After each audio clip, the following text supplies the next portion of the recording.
Blissful Dreams is a nonprofit organization that provides therapeutic horseback riding and equine activities here in the Charleston area. Today, I talk one-on-one with the founder of Blissful Dreams, Jamie Kohler, for this edition of Quintin's Close-Ups. And if you haven't already, subscribe to my YouTube channel and like Quintin's Close-Ups on Facebook. Jamie Kohler, welcome to Quintin's Close-Ups. Thank you. Thanks for having us. Oh, you're very welcome. I know that you are the founder of Blissful Dreams, which is a nonprofit organization dedicated to providing therapeutic horseback riding and equine activities here in the Charleston area.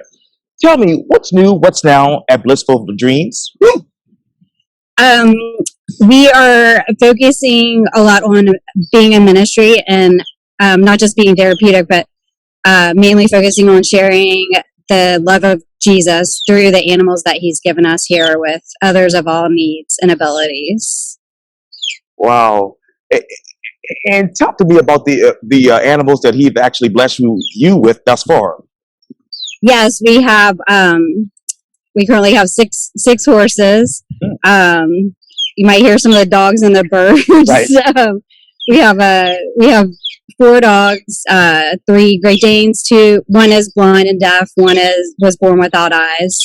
And then another one might be sneaking behind me here in a minute, but, and then, we have, currently have 2 cats and then, 5 ducks and 22 chickens. Wow. Let's ask you this, Jamie. How are you healing the heart, mind, and spirit with the horses and other animals? A lot through prayer, and it's really, I always tell everybody, it's really hard to see and understand it or to understand it without seeing it, I should say. The horses in particular have just a way about them, and they feel what you're feeling, and a lot of fear has overcome through them because many people are afraid of horses, but once they break that fear of the horses, that breaks their fear of anxiety and whatnot. We also pray for all those who come out here as well. Well, what type of fears have you been able to broke with these horses and other animals? We've had a couple with pretty severe oppositional defiance disorder, and with that, severe anxiety, panic attacks, and just the general fear of things happening in life or school or being bullied. Everybody forms a relationship out here, and everywhere out here there's no judgment. Everyone's equal on equal basis, and the horses and the animals, that's their way naturally anyway. So. And how did you form your relationship with the horses and the other animals? Oh, wow. So I was kind of born just loving animals. And I started, a neighbor actually and a very close friend had us come. Told my parents when I was 6, they had horses and they got a Shetland pony and they wanted me to come ride it. And I came and rode it. And that was like the end. And I fear horses a lot less, honestly, than I do people. I just have a special relationship with them. I have no fear whatsoever, but it has helped me overcome my anxiety and my fear a little bit of people, and it's my security as well. What was your security before, obviously, developing this special relationship with the horses and other animals? Growing up, I was very shy and quiet. I too, even when I was with the animals, but they have been big in helping me overcome, eating disorders, lots of, like I said, I've struggled with low self-esteem and that kind of thing, but they, like, just knowing that I need to be there for them and that I can, if I can befriend them and ride them and conquer them, they're very large animals. We have a Belgian draft horse, that I can conquer all things. Yes, so. Oh yes, absolutely. Like it says in the Holy Bible there. Not to mention Jesus comes riding back on a horse. Exactly right. Well, he will be back soon on a horse. That's exactly right.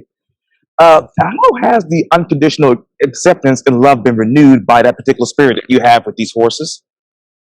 Um, wow. I actually currently too.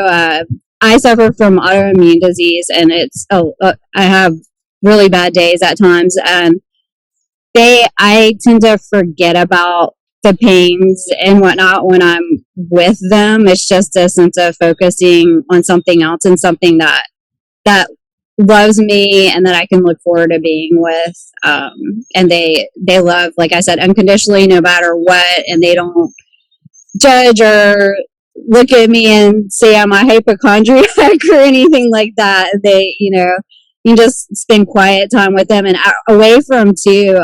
The biggest thing these days that's really scary to me is just away from social media, away from just the world and what it's become. It's, being back out in nature. Absolutely. What is the spirit of nature today? Wow. Yeah. So I just, especially recently, especially like these past couple days, I've been thinking about how I wish more kids or people in general could get out here where there is very little phone service and Wi-Fi, and away from that human nature, so to speak, and out with what God created and intended everything to be, and just loving each other, and the quiet time too, and not the busyness, but the quiet time and the slowness of nature, and just sitting and being still. And when you are sitting and being still, Jamie, what is God telling you? That he is who he says he is. He does what he says he does. He's created all things. He created me. And I guess going back to some of the questions you asked earlier, he created each of us special, even though we might have we have our strengths and weaknesses. We all play a part, and we should use our weaknesses to help others that might be struggling with those same weaknesses as anxiety or any kind of thing that's hindering us in life. And what type of strengths have you been able to build being around these horses and other animals? I've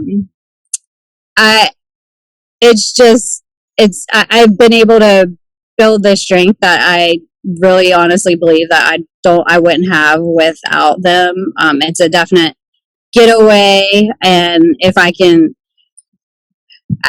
I don't think I would definitely be the same without just being in the nature. And like I said, I really feel for, especially now, those in the busyness of the world with, nonstop. You can't stop and just enjoy and rest. Right.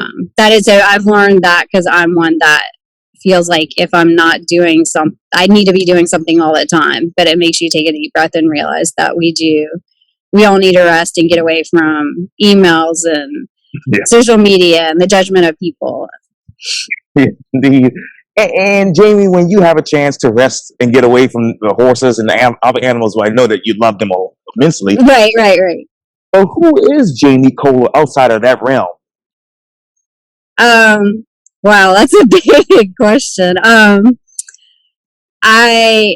a creation of God. He put me here to do his work, and I try to focus on what he put me here for, and each day might be different, and but that I am his child. I am a child of God, and I need to share that with others. But I am a very real person, open to sharing my struggles, and I think it's important for us to share struggles, to know that you're not alone.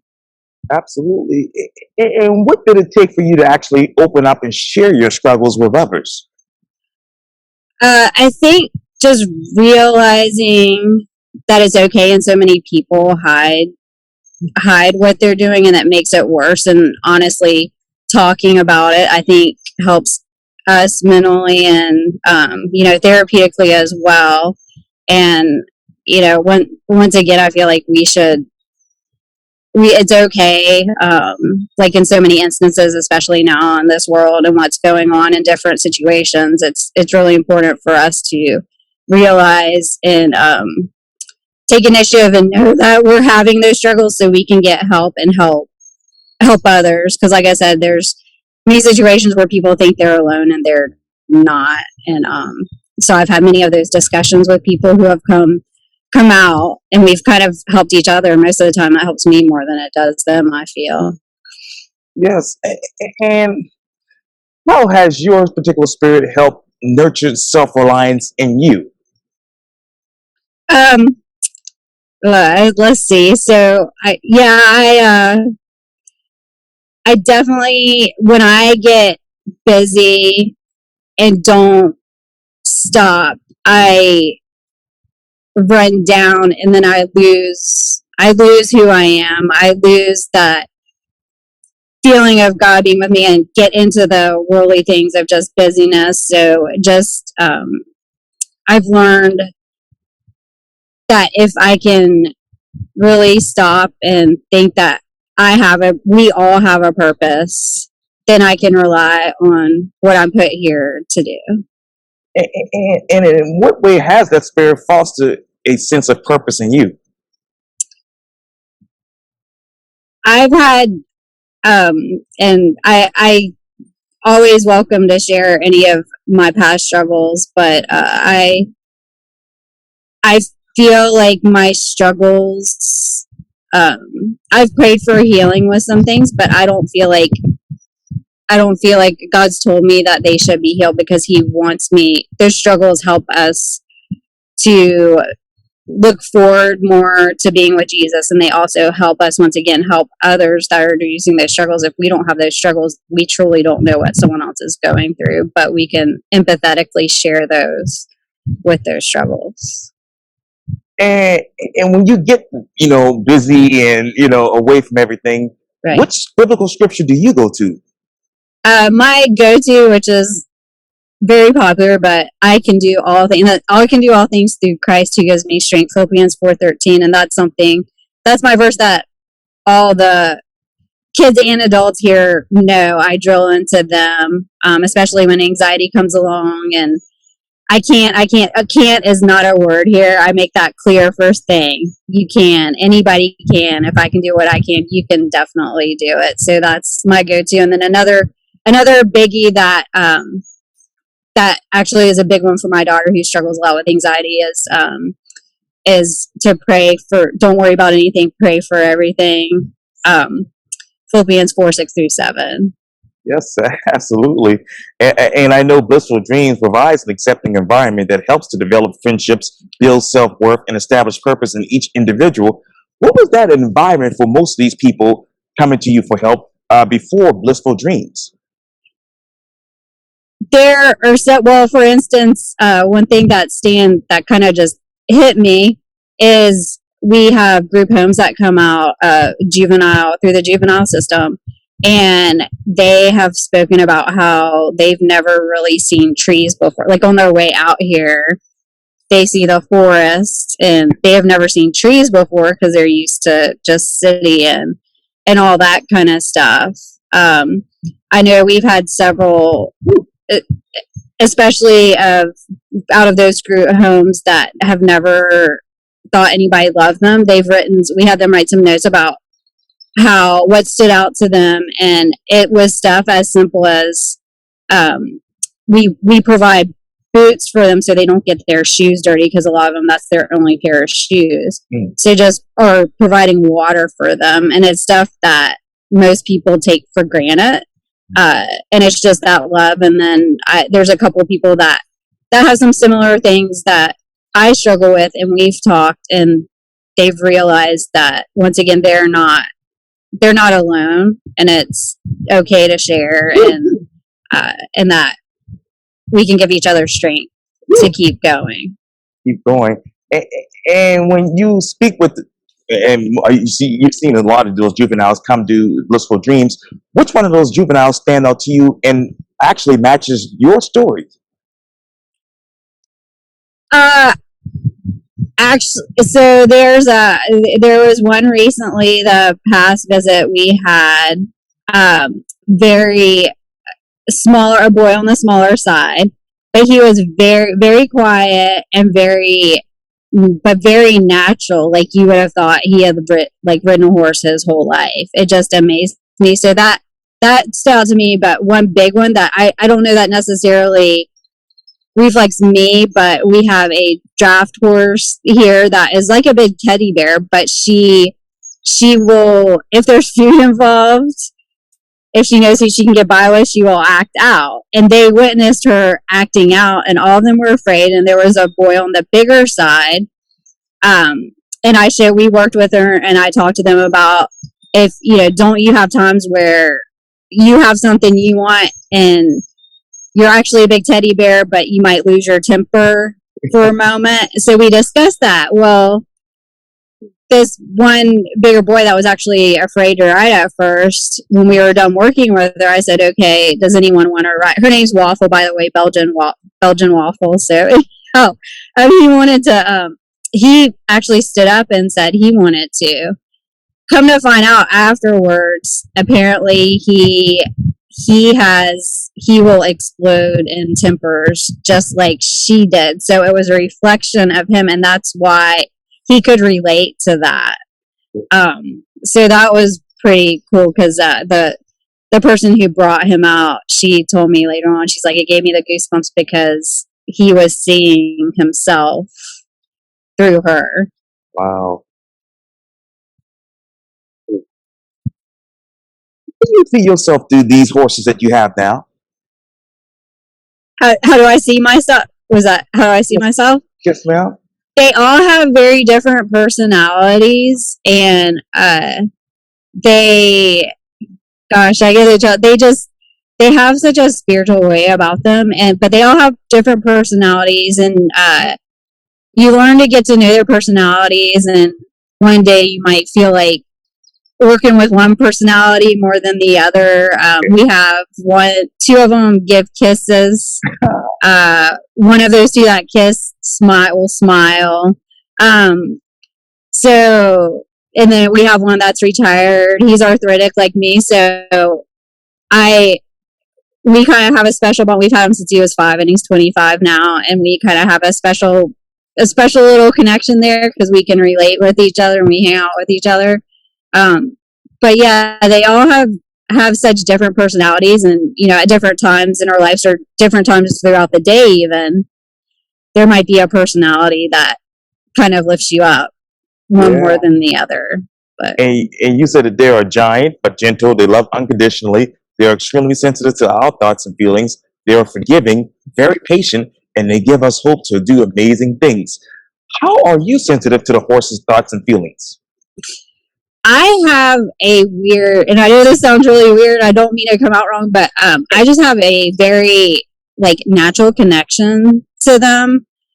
And I don't know if it's because I've been around them for so long, or if it's just just kind of a gift that I've been given, but I kind of know ahead what they're thinking and how to do that before. And same thing for them. They know if I'm having a rough day, they will sometimes give me a hard time, knowing that I'm struggling a little bit, so they see what they can get away with. But I just really connect with them. Like I said, I've always been a really shy child, and I think and this is where I always say, people with autism or something like that can really connect, because horses definitely, they're very smart, very intuitive, just like anyone with autism or someone that can't speak like that, but they can't speak, so you have to see it through body language. And a lot of times I have a history of being known for working with challenging horses, because what happens is people see those horses acting out, and they immediately think they're bad horses. Well, it's them acting out because they're trying to tell us something. Right. Just as if someone with autism might have a kind of a temper tantrum because there's something they're trying to tell us and they can't. So me not wanting to talk a lot too as a child, I could connect, and I would speak to them and with them and have that connection. And that's where I feel like there's such a connection, like I said, particularly with the autism. It's really cool. And what else do you want people to know about horses that they normally didn't or don't know about horses?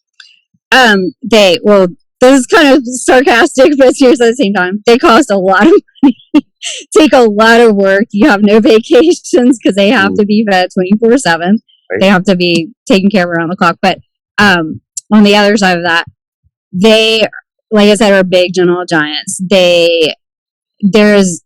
I don't believe there's any such thing as a bad horse whatsoever. They're trying to speak to you. I've worked with horses previously that have acted out and come to find out, like, one had cancer. So